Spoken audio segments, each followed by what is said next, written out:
So welcome back to my channel. आज की video में हम अपने चैप्टर जीओसी में आगे बढ़ते हुए एक बहुत ही ज़्यादा इंपॉर्टेंट टॉपिक शुरू करेंगे जिसका नाम है कॉन्जुगेशन। इसको हम दूसरे शब्दों में रेजोनेंस भी कह सकते हैं। मैं इसको पहले से ही सिग्निफाई कर दूं कि ये बहुत ही ज़्यादा इंपॉर्टेंट टॉपिक है। बेसिकली पूरी ऑर्गेनिक केमिस्ट्री का जो बेस है वो यही है जिसे हम रेजोनेंस कहते हैं। तो आइए इसको पढ़ते हैं। तो सबसे पहले समझते हैं कि कॉन्जुगेशन होता क्या है। तो जैसा कि आपको पता ही होगा, मैंने पहले भी बताया था पिछले लेक्चर्स में कि conjugation is a type of electron displacement effect. Electron displacement effect का सबसे मेन और पहला टाइप कॉन्जुगेशन है। ठीक है, तो कॉन्जुगेशन होता क्या है? Conjugation is the delocalization of electrons. It is the delocalisation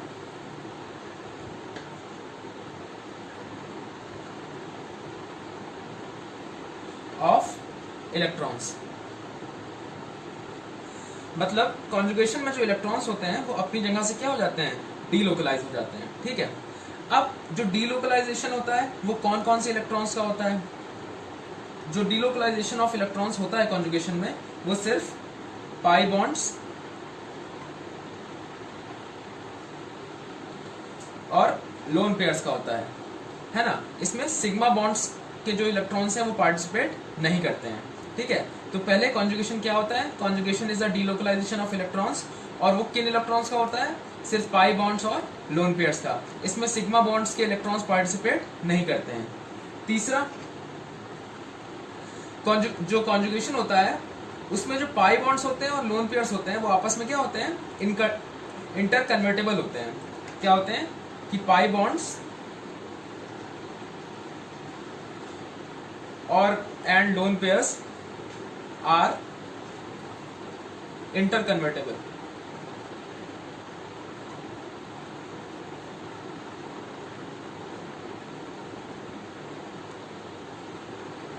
are interconvertible with each other. मतलब जब कॉन्जुगेशन होता है उसमें क्या होता है कि जो पाई बॉन्ड्स होते हैं, जो पाई बॉन्ड्स के इलेक्ट्रॉन्स होते हैं और जो लोन पेयर्स होते हैं वो आपस में क्या हो जाते हैं? इंटर कन्वर्टेबल हो जाते हैं। ठीक है, चौथा, अब क्या होगा कि जब जो पाई बॉन्ड्स हैं और जो लोन पेयर्स हैं वो जब आपस में इंटर कन्वर्टेबल होंगे, ठीक है, तो होता क्या है कि जो एक इलेक्ट्रॉन है या कोई पॉइंट चार्ज है तो उसके अराउंड एक स्फेरिकल या पॉइंट इलेक्ट्रिक फील्ड होती है। ठीक है, तो जब डीलोकलाइजेशन होगा इलेक्ट्रॉन्स का तो उनका जो इलेक्ट्रिक फील्ड है वो क्या हो जाएगी? डिस्ट्रीब्यूटेड हो जाएगी। वो क्या हो जाएगी? फैल जाएगी जब डीलोकलाइजेशन होगा इलेक्ट्रॉन्स का। तो जब इलेक्ट्रिक फील्ड जब फैल जाएगी तो उसकी क्या हो जाएगी? कंसंट्रेटेड नहीं रहेगी वो एक पॉइंट पे, तो उसकी क्या होगी? स्ट्रेंथ क्या हो जाएगी? डिक्रीज हो जाएगी। उसकी स्ट्रेंथ क्या होगी? डिक्रीज हो जाएगी। जैसा कि हम फिजिक्स में पढ़ते हैं कि जब चार्ज का डिस्ट्रीब्यूशन हो जाता है तो मैग्नीट्यूड ऑफ इलेक्ट्रिक फील्ड क्या हो जाती है? डिक्रीज हो जाती है। ठीक है, अब जब इलेक्ट्रिक फील्ड जो है वो उसकी मैग्नीट्यूड क्या हो जाएगा? डिक्रीज हो जाएगा। तो उसकी एनर्जी क्या हो जाएगी? डिक्रीज हो जाएगी। उसकी एनर्जी क्या हो जाएगी? डिक्रीज हो जाएगी। यानी कि अगर डीलोकलाइजेशन से एनर्जी डिक्रीज हो जाएगी तो स्टेबिलिटी क्या हो जाएगी? इंक्रीज हो जाएगी। स्टेबिलिटी क्या हो जाएगी? इंक्रीज हो जाएगी। तो हमने क्या पढ़ा? इसकी क्या हो जाएगी? स्टेबिलिटी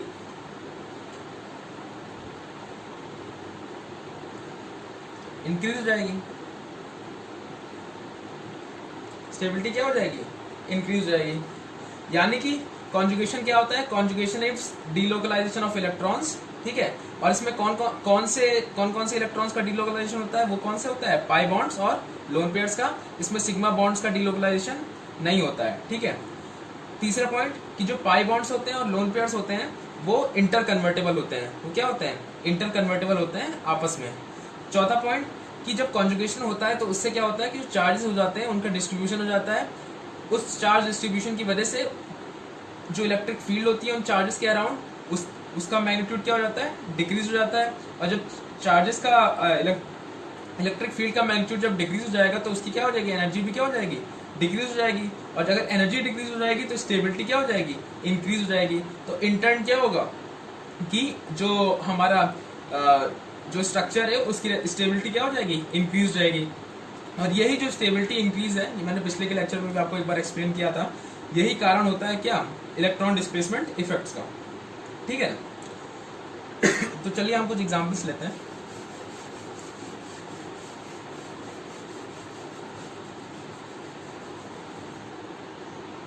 ठीक है, अब डिलोकलाइजेशन में जब आप आगे क्वेश्चन करेंगे तो एक बहुत ही सिमिलर, जो हमारा बहुत ही ज़्यादा सिंपल एग्जाम्पल होता है, उसको अगर हम लें, जैसे हम लें CH2 double bond CH CH2 और CH2 पे पॉजिटिव चार्ज। अब ये एक कार्बोकैटायन है, ठीक है, इसको मैं आगे के लेक्चर्स में एक्सप्लेन करने वाला हूँ। हम कार्बोकैटायन की स्टेबिलिटी भी पढ़ेंगे, ठीक है। तो अभी हम एक एग्जांपल के रूप में इसको लेते हैं, CH2 double bond CH single bond CH2 positive charge, ठीक है।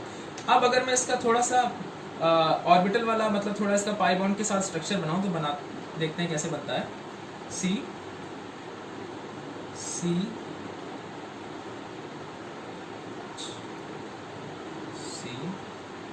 Single bond H single bond H single bond H single bond H, ठीक है। अब यहाँ पे पाई बॉन्ड है, ठीक है, और हमें भी पता है कि पाई बॉन्ड क्या होता है, p ऑर्बिटल से बनता है। तो p ऑर्बिटल्स क्या होते हैं, सिग्मा ऑर्बिटल के, यानी कि जो सिंगल बॉन्ड होता है उसके हमेशा क्या होते हैं, परपेंडिकुलर होते हैं।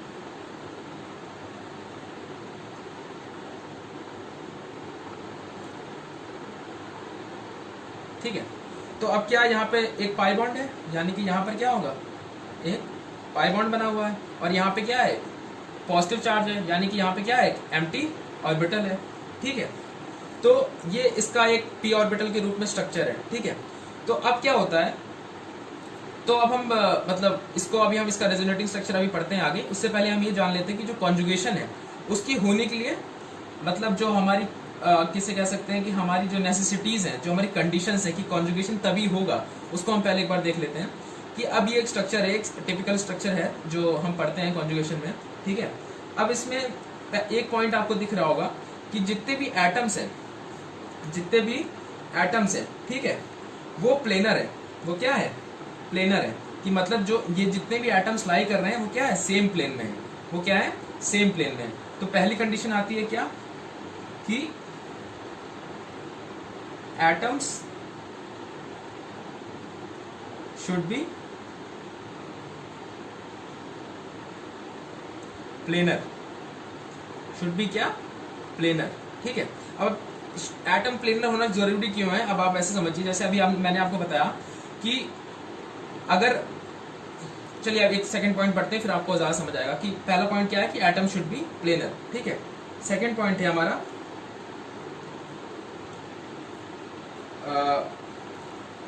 कि जो हमारे जो p ऑर्बिटल्स हैं, जो हमारे क्या हैं, p ऑर्बिटल्स हैं, p ऑर्बिटल्स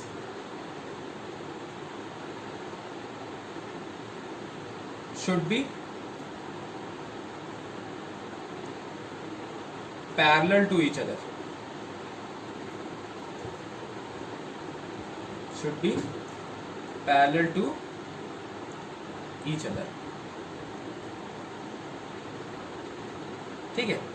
कि मतलब क्या, कि जो हमारे p ऑर्बिटल्स हैं, यानी कि जो डबल बॉन्ड यानी कि जो पाई बॉन्ड बनाते हैं, जो ऑर्बिटल्स हैं ये वाले जो आप देख सकते हैं, ठीक है, ये एक दूसरे का क्या होना चाहिए, पैरेलल होना चाहिए। ये क्या होती है, कंडीशन होती है किसके लिए, कॉन्जुगेशन के लिए। अगर ये p ऑर्बिटल्स पैरेलल नहीं है एक दूसरे के, तो कॉन्जुगेशन पॉसिबल नहीं हो पाएगा। तो इससे आप समझ पाएंगे कि एटम शुड बी प्लेनर क्यों, क्योंकि अगर मान लीजिए कि ये एटम अभी क्या है, ये एटम एक सिंगल प्लेन में लाई कर रहे हैं, ठीक है। मान लीजिए ये बोर्ड है, ठीक है, ये बोर्ड पे ये एटम्स है, ठीक है, ये एटम्स है, मान लीजिए ये एक एटम है, ठीक है, और ये एक एटम है, ठीक है। अब अगर इन दोनों के बीच में अगर बॉन्डिंग होनी है p ऑर्बिटल्स के, ठीक है, तो अगर ये दोनों एटम्स एक ही प्लेन में है तो इनके p ऑर्बिटल भी कैसे होंगे, क्योंकि p ऑर्बिटल एटम्स अगर एक प्लेन में ऐसे देखिए, ये दोनों एटम्स हैं, ठीक है। अब इन दोनों एटम्स के बीच में एक सिग्मा बॉन्ड होगा, वो सिग्मा बॉन्ड कुछ ऐसा होगा, वो सिग्मा बॉन्ड कुछ क्या ऐसे होगा, ठीक है। अब अगर p ऑर्बिटल, अगर इन दोनों के बीच में पाई बॉन्ड बनना है, तो अब पाई बॉन्ड किसके थ्रू बनता है, p ऑर्बिटल्स के थ्रू, ठीक है। और p ऑर्बिटल क्या होते हैं, हमेशा सिग्मा ऑर्बिटल यानी कि सिग्मा बॉन्ड के क्या होते हैं, परपेंडिकुलर होते हैं। तो वो p ऑर्बिटल कुछ ऐसे हो जाएंगे, ठीक है, इसका p ऑर्बिटल इसके परपेंडिकुलर कुछ ऐसे, परपेंडिकुलर टू द प्लेन, मतलब इस बोर्ड के परपेंडिकुलर, ठीक है। और इसका p ऑर्बिटल भी क्या होगा, परपेंडिकुलर टू द प्लेन, यानी कि परपेंडिकुलर टू द बोर्ड, ठीक है, यानी कि इस प्लेन के परपेंडिकुलर, यानी कि ये और ये दोनों आपस में क्या हो जाएंगे, पैरेलल हो जाएंगे, तभी क्या होगा, बॉन्ड का, पाई बॉन्ड का फॉर्मेशन होगा। अब मान लीजिए वो एक सेम प्लेन में नहीं है, मान लीजिए कि ये एक एटम है, ये एक इस प्लेन में है, और ये एक एटम है, ये इस प्लेन में है, ठीक है, मतलब मेरे हाथ के प्लेन में, मतलब ऐसे कुछ है, ठीक है, एक ऐसे प्लेन में है, ठीक है। तो अब क्या होगा कि इसका जो पाई ऑर्बिटल होगा वो तो ऐसे ही बनेगा बोर्ड के प्लेन में। वो क्या होगा, इसका जो पाई ऑर्बिटल होगा वो इस बोर्ड के प्लेन में ही बनेगा, ठीक है। लेकिन अब यहाँ पर जो रखा है, मतलब मेरे हथेली की जो प्लेन में है, ठीक है, उसका जो पी ऑर्बिटल होगा वो क्या होगा, वो हथेली की परपेंडिकुलर बनेगा। किसकी परपेंडिकुलर बनेगा, हथेली की परपेंडिकुलर बनेगा, ठीक है। अब हथेली की अगर परपेंडिकुलर बनेगा तो ये और ये एक दूसरे के क्या हो जाएंगे, पैरेलल तो होंगे नहीं, तो क्या होगा, बॉन्ड फॉर्मेशन नहीं हो पाएगा। यानी कि p orbital should be parallel to each other, p orbitals should be parallel to each other अगर कॉन्जुगेशन होना है, ठीक है। तीसरा, position of sigma bond is fixed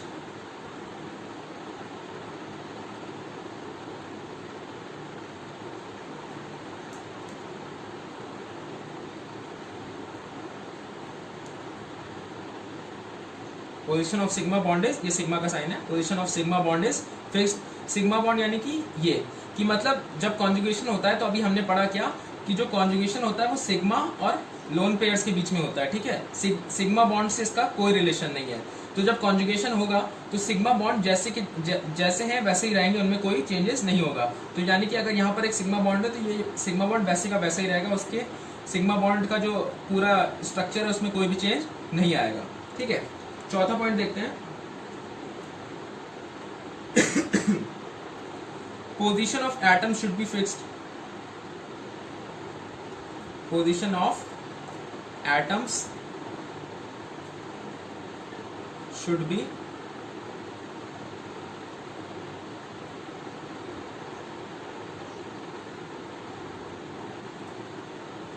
fixed, ठीक है ना।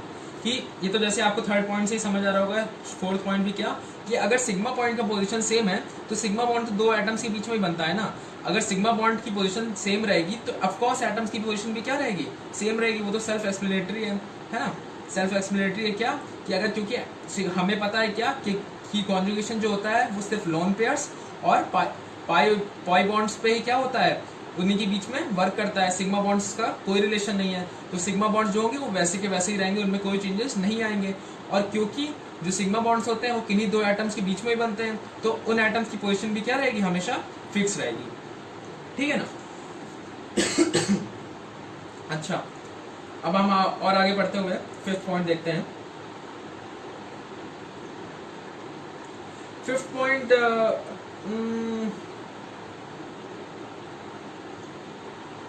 एटम शुड बी प्लेनर, ठीक है। तो हमने फिफ्थ पॉइंट की जरूरत नहीं, वो एक्सप्लेनेटरी हो ही गया, जान देते हैं उसे, ठीक है।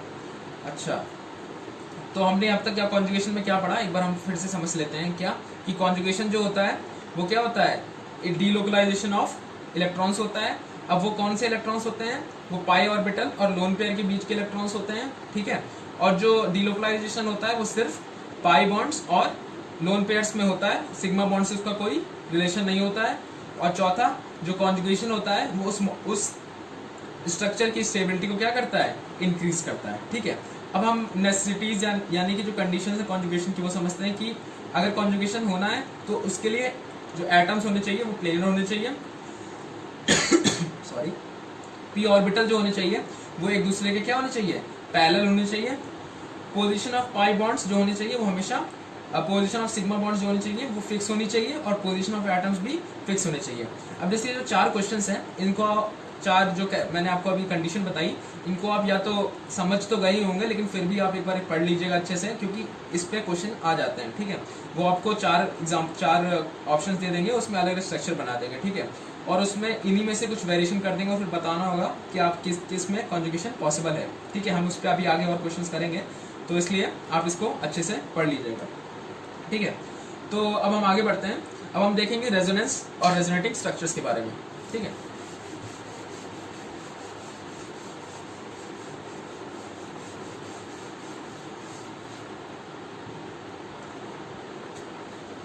तो हमने जो एग्जाम्पल लिया था अभी उसी को हम कंटिन्यू करते हैं, क्या कि CH2 double bond CH, single bond CH2 और पॉजिटिव चार्ज कार्बोकैटायन, ठीक है।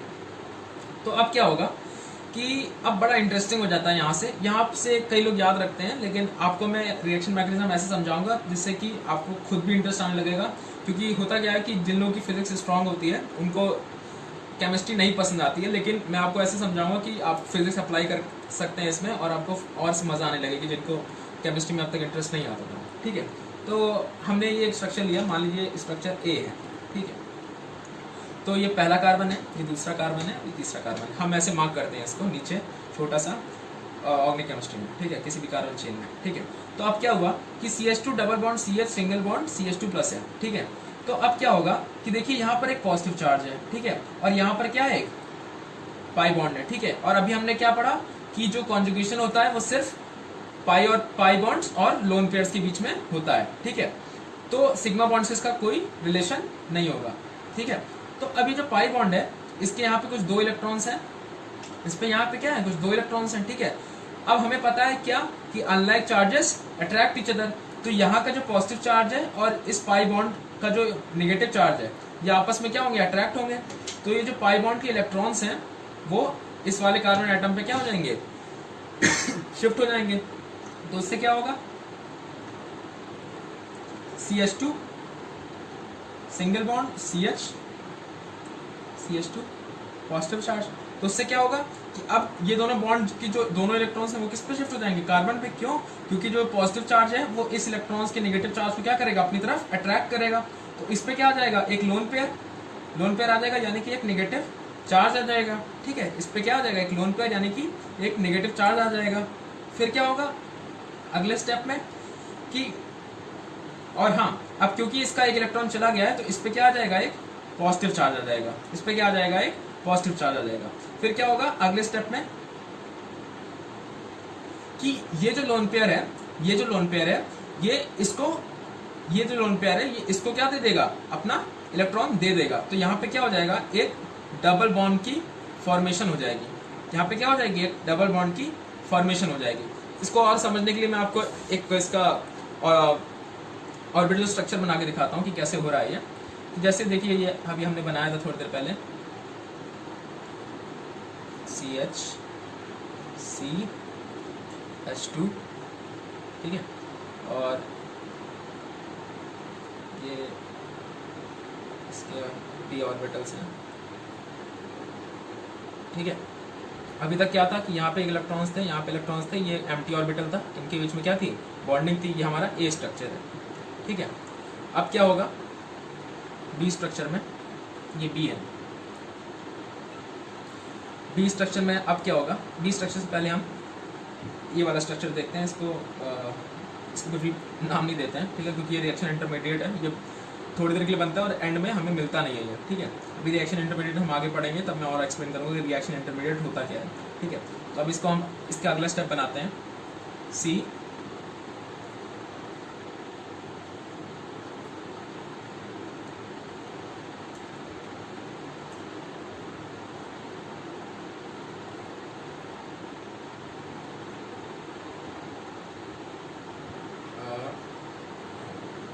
मैंने इधर बना दिया, लेकिन समझ जाइएगा आप। ठीक है, अंडरस्टैंडिंग के लिए है बस।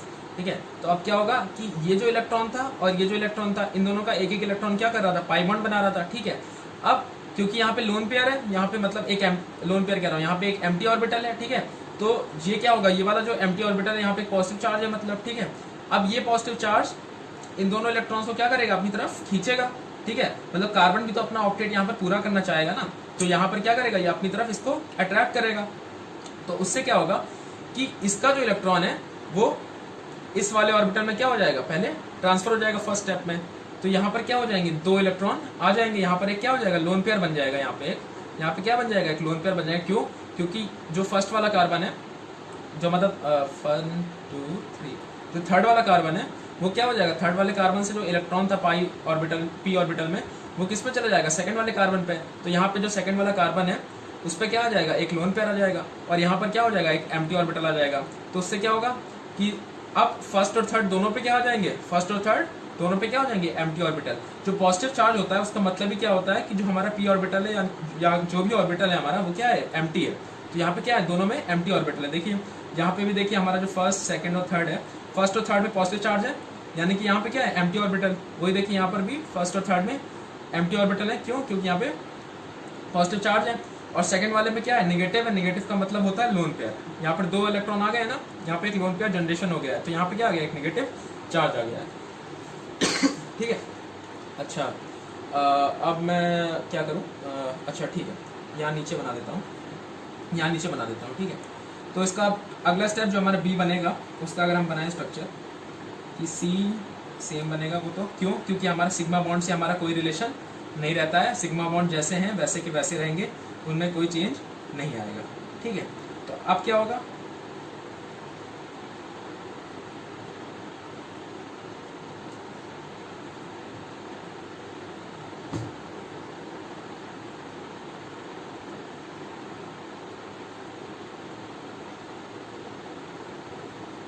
अब क्या होगा कि ये जो इलेक्ट्रॉन है ये क्या होंगे, इसमें चला जाएगा, ये इलेक्ट्रॉन का जो लोन पेयर है इसमें से ये एक इलेक्ट्रॉन किसको दे देगा, इस वाले कार्बन के लोन पेयर को एम्प्टी ऑर्बिटल में ट्रांसफर कर देगा।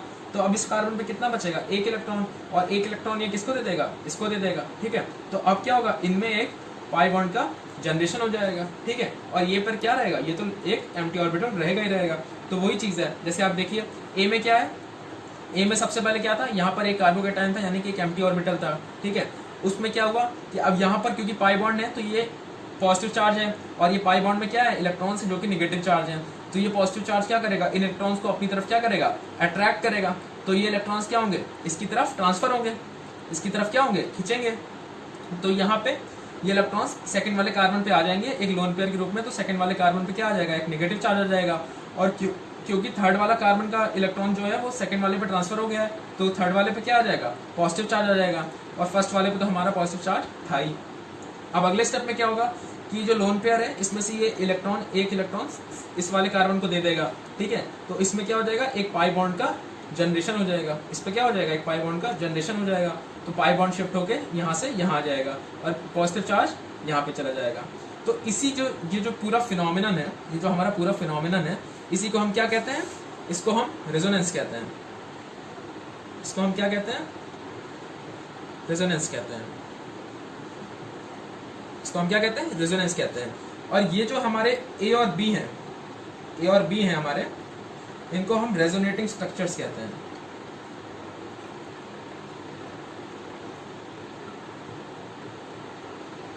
इनको हम रेजोनेटिंग स्ट्रक्चर्स कहते हैं,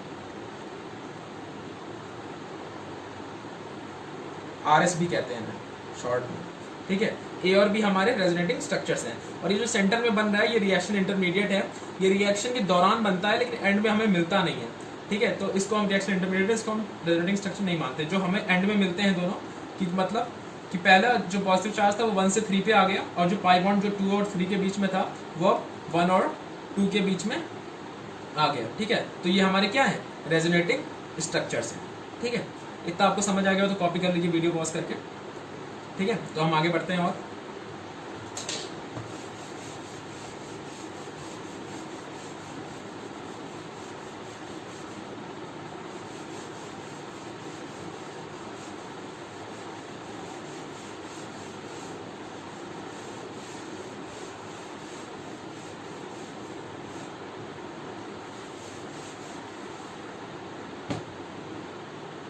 ठीक है, अब क्या होता है कि जैसे मैंने अभी पहले हमने देखा कि ये वाला जो था CH2 double bond CH, single bond CH2 positive charge, और इसको हम जो दोनों रेजोनेटिंग स्ट्रक्चर्स होते हैं उनको हम डबल ऐसे एरो से रिप्रेजेंट करते हैं।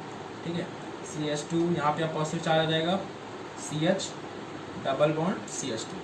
ठीक है, ये हमारे क्या थे, RS थे, ये हमारे क्या थे, RS थे। ठीक है, तो अब होता क्या है कि ये दोनों ही क्या है, हमारे रेजोनेटिंग स्ट्रक्चर है। तो होता क्या है कि ये दोनों आपस में जब हम क्या कहते हैं, जब हम इनको प्रैक्टिकली देखते हैं, ठीक है, तो ये आपस में बहुत तेजी से क्या होते हैं, इंटर कन्वर्ट करते रहते हैं। क्या होते हैं, इंटर कन्वर्ट करते रहते हैं। मतलब अगर ए और बी है, ठीक है, ए और बी है, ये कभी ए में एग्जिस्ट नहीं करता पूरे समय के लिए, ए में एग्जिस्ट नहीं करता पूरे समय के लिए, बी में एग्जिस्ट नहीं करता। ये सेकंड के कुछ 10 टू पावर कुछ मतलब बहुत ही ज्यादा -8 ऐसे कुछ सेकंड्स के लिए ए में रहता है, फिर बी में रहता है, ए में रहता है, बी में रहता है। तो ये आपस में क्या करते रहते हैं, इंटरचेंज होते रहते हैं, इंटरचेंज होते रहते हैं। तो इससे हमें एक रेजोनेंस हाइब्रिड मिलता है, इससे हमें एक रेजोनेंस हाइब्रिड मिलता है। उसको अगर हम स्ट्रक्चर बनाते हैं इस फॉर्म में तो कुछ ऐसा बनता है CH2, ठीक है। और ये जो डबल बॉन्ड है, अब आप समझिए ये डबल बॉन्ड यहाँ पर था और ये डबल बॉन्ड यहाँ पे है, ठीक है। तो आप ऐसे समझिए कि जैसे मान लीजिए इस वाले ये हम मार्क करते हैं 1 2 3, इस वाले स्ट्रक्चर में जो डबल बॉन्ड है वो 2 और 3 के बीच में है, ठीक है। और इस वाले स्ट्रक्चर में जो पाई बॉन्ड है मतलब डबल बॉन्ड है वो 1 और 2 के बीच में है, 1 और 2 के बीच में है। तो इस वाले स्ट्रक्चर में जो पाई बॉन्ड रहेगा उसका 50% हिस्सा तो किसके बीच में रहेगा, उसका 50% हिस्सा तो किसके बीच में रहेगा, 2 और 3 के बीच में रहेगा, 2 और 3 के बीच में रहेगा। और 50% हिस्सा किसके बीच में रहेगा, 1 और 2 के बीच में रहेगा 1 और 2 के बीच में रहेगा, ठीक है। यानी कि ये आप जब आपस में इंटर कन्वर्ट होंगे तो ऐसा लगेगा थोड़ी, मतलब आप समझिए ना, जैसे होता नहीं है कि मतलब आप अपने जैसे आप मार्कर को बहुत तेज ऐसे करिए जैसे मैं अभी कर रहा हूँ, ठीक है। तो बहुत थोड़ी देर के लिए मार्कर इस पोजीशन पे और बहुत थोड़ी देर की पोजीशन पे मार्कर इस पोजीशन पे, और ये आपस में इधर बहुत तेजी से हो रहे हैं, ठीक है। तो जब हम इसको प्रैक्टिकली देखते हैं सॉरी, तो लगता है कि मार्कर दोनों पोजीशन पे है, मतलब मार्कर क्या है, दोनों पोजीशन पे है। लगता है कि कुछ पार्ट मार्कर का इस पोजीशन पे और कुछ पार्ट मार्कर का उस पोजीशन पे, लगता है कि मार्कर दोनों पोजीशन पे है। तो वैसे ही जब ये दोनों आपस में इंटर कन्वर्ट होते हैं तो ऐसा लगता है कि जो पाई बॉन्ड है ये कभी 3.3/2 के बीच में भी है और 2/1 के बीच में भी है। तो होता क्या है कि जो 50% हम मानते हैं कि जो 50% जो पाई बॉन्ड है वो 3 और 2 के बीच में है और 50% 1 और 2 के बीच में है, ठीक है। वो रेजोनेटिंग स्ट्रक्चर पर डिपेंड करता है कि कितने परसेंट, जैसे इसमें 2 ही रेजोनेटिंग स्ट्रक्चर है तो हम 50% 51 मान सकते हैं, ठीक है। और ये जो पॉजिटिव चार्ज था ये मान लीजिए लेट अस अस्यूम कि मान लीजिए कुछ 100 था ये पॉजिटिव चार्ज, ठीक है। तो अब क्या होगा, अभी इस केस में ये जो 100 पॉजिटिव चार्ज है कि 1 पे है, और इस वाले जो रेजोनेटिंग स्ट्रक्चर में जो 100 पॉजिटिव चार्ज है किस पे है, 3 पे है।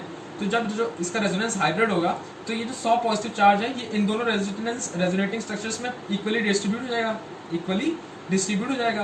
तो इस पे कुछ 50 आ जाएगा 1 पे, मतलब रेजोनेंस हाइब्रिड में जो पॉजिटिव चार्ज है इस पे कुछ 50 आएगा और इस पे क्या आएगा, 50 आएगा। यानी कि ये जो पॉजिटिव चार्ज अभी पूरा एक पॉजिटिव चार्ज था उसका कुछ पार्शियली कुछ डिस्ट्रीब्यूट होकर कुछ पार्शियल हिस्सा 1 पे आएगा और कुछ पार्शियल हिस्सा 3 पे आएगा। तो उसको हम डेल पॉजिटिव, और डेल पॉजिटिव से क्या रिप्रेजेंट करते हैं, रिप्रेजेंट करते हैं कि डेल पॉजिटिव इसका और डेल पॉजिटिव इसका।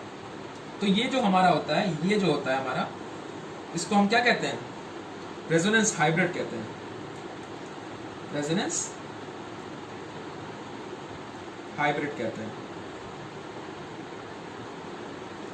और असलियत में हम जो मानते हैं वो हमेशा स्ट्रक्चर्स को रेजोनेटिंग स्ट्रक्चर्स के रूप में नहीं मानते हैं, हम जो करते हैं वो रेजोनेंस हाइब्रिड के रूप में मानते हैं, क्योंकि रेजोनेंस हाइब्रिड जो होता है वो किसी एक मॉलिक्यूल की या किसी एक स्ट्रक्चर की जो प्रॉपर्टीज होती हैं उनको सही में एक्सप्लेन कर पाता है। क्या कर पाता है, सही में एक्सप्लेन कर पाता है। तो ठीक है, आप जैसे समझ रहे होंगे क्या, क्योंकि जो और एक और चीज़ क्या कि जो रेजोनेटिंग हाइब्रिड है, जो रेजोनेंस हाइब्रिड है, ठीक है, वो इन तीनों में सबसे ज्यादा क्या होता है, स्टेबल होता है। इस पे क्वेश्चन आते हैं कभी कभी क्या कि रेजोनेटिंग स्ट्रक्चर वो आपको दे देंगे और रेजोनेंस हाइब्रिड दे देंगे और फिर पूछेंगे कि सबसे ज्यादा स्टेबल कौन सा है। तो सबसे ज्यादा स्टेबल क्या होता है, रेजोनेंस हाइब्रिड होता है। क्यों? अब ऐसे जैसे अभी मैंने आपको बताया क्या, सबसे पहले जब हम कॉन्जुगेशन में हमने डेफिनेशन पढ़ी तो कैरेक्टरिस्टिक्स में जो चौथा पॉइंट था कि स्टेबिलिटी इंक्रीज होती है, ठीक है। तो कैसे कि मतलब होता क्या है, ये कॉन्जुगेशन का कंप्लीट हिस्सा है, ये कॉन्जुगेटेड है, ठीक है, ये कॉन्जुगेशन है मेन, ठीक है। हमारा ये था और हमें ये मिला, तो ये क्या है, इससे ये जो रेजोनेंस हाइब्रिड है इस रेजोनेटिंग स्ट्रक्चर से क्या है, स्टेबल है। क्यों? क्योंकि देखिए यहाँ पर जो चार्ज था वो क्या था, कॉन्सेंट्रेटेड था। यहाँ पर चार्ज जो था वो क्या था, कॉन्सेंट्रेटेड था एक पॉइंट पे, तो उसका मैग्नीट्यूड क्या था, ज्यादा था। लेकिन अब जो रेजोनेंस हाइब्रिड है उसमें चार्ज क्या है, डिस्ट्रीब्यूट हो गया है। चार्ज जो है वो 1 और 3 के बीच में क्या हो गया है, डिस्ट्रीब्यूट हो गया है। अब क्योंकि चार्ज डिस्ट्रीब्यूट हो गया है तो जो चार्ज के अराउंड जो मैग्नेटिक फील्ड थी वो क्या हो जाएगी, उसकी स्ट्रेंथ क्या हो जाएगी, डिक्रीज हो जाएगी। क्यों? क्योंकि चार्ज क्या हो गया, अब डिस्ट्रीब्यूट हो जाएगा। अब क्योंकि मैग्नेटिक फील्ड का जो मैग्नीट्यूड है वो डिक्रीज कर जाएगा तो एनर्जी भी क्या हो जाएगी, डिक्रीज कर जाएगी। और जब एनर्जी डिक्रीज कर जाएगी तो उसकी जो स्टेबिलिटी है क्या, बढ़ जाएगी। तो रेजोनेटिंग स्ट्रक्चर्स और रेजोनेंस हाइब्रिड में सबसे ज्यादा स्टेबल कौन सा होता है, रेजोनेंस हाइब्रिड होता है, ठीक है।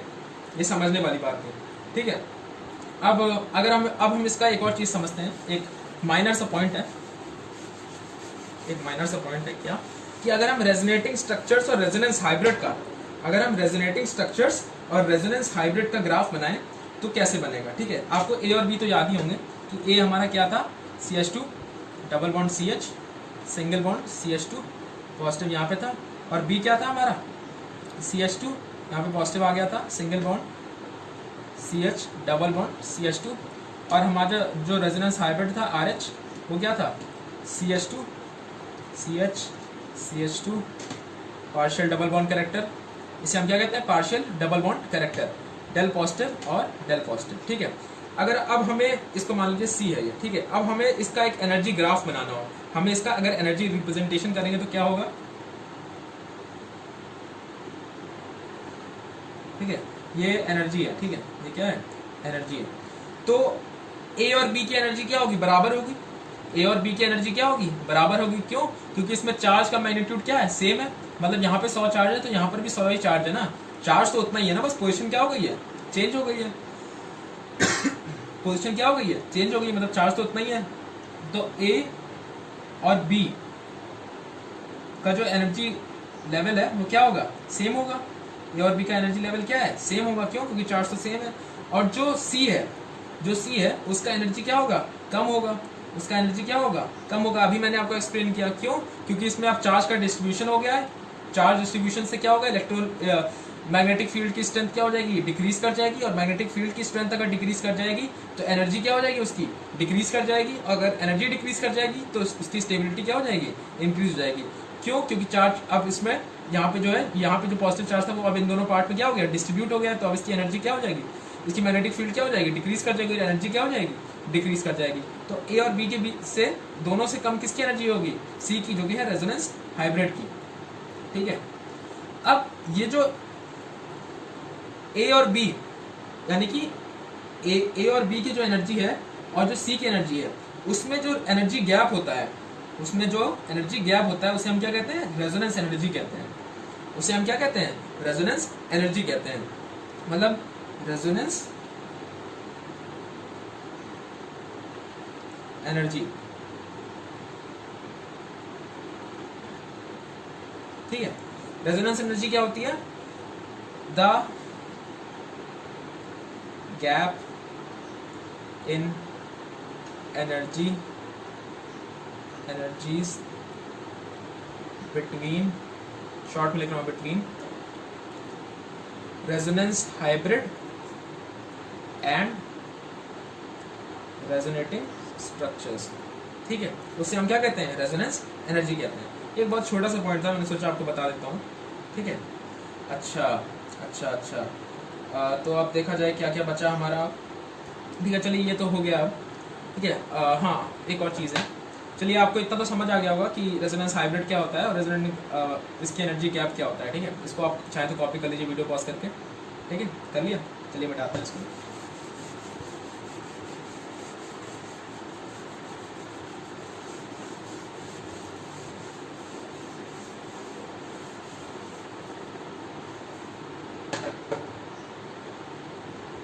ठीक है, तो अब जो हमने अभी चीज़ें समझी उनसे हमारी कुछ कैरेक्टरिस्टिक्स आते हैं। अगर हम इनको एक कैरेक्टरिस्टिक को समराइज करें तो हमारा कैरेक्टरिस्टिक रेजोनेंस हाइब्रिड के लिए क्या निकला कि जो रेजोनेंस हाइब्रिड है उसका पहला रेजोनेंस, कौन लिखे यार, आलस करते हैं इसको लिखने में resonance hybrid is most stable among resonating structures. कि रेजोनेंस हाइब्रिड क्या होता है, सबसे ज्यादा स्टेबल होता है किसके बीच में, रेजोनेटिंग स्ट्रक्चर्स के बीच में। ये अभी हमने समझा थोड़ी देर पहले कि कैसे होता है। दूसरा, resonating structures do not completely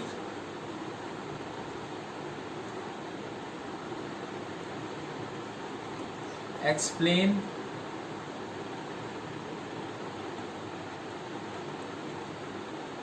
properties of molecule ion।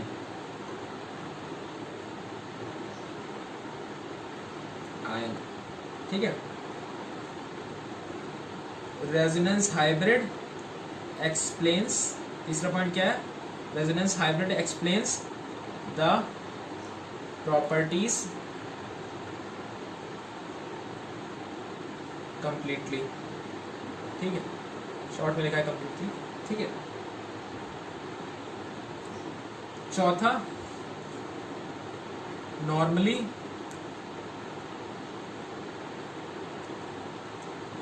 Resonance decreases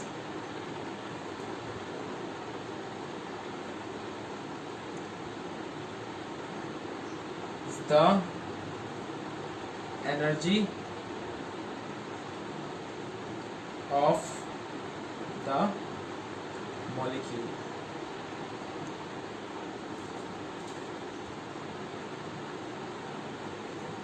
ठीक है, अच्छा हाँ, 10 मेकिंग इट मोर स्टेबल। ठीक है, अच्छा तो ये कुछ प्रॉपर्टीज थी जो अभी हमने जो डिस्कशन किया, उससे हमें कुछ जो हमने क्या कहते हैं उसे, जो हमने तात्पर्य निकाला, उसको ज़्यादा हिंदी बोल दे तो ज़्यादा हिंदी बोल दे तो तात्पर्य जो निकाला हमने, कंक्लूजन जो निकाला वो ये है। ठीक है, अच्छा तो ये हो गया। अब आगे बढ़ते हैं, इसको नोट कर लीजिए वीडियो पॉज करके। ठीक है, तो चलिए मिटाता हूँ मैं इसे।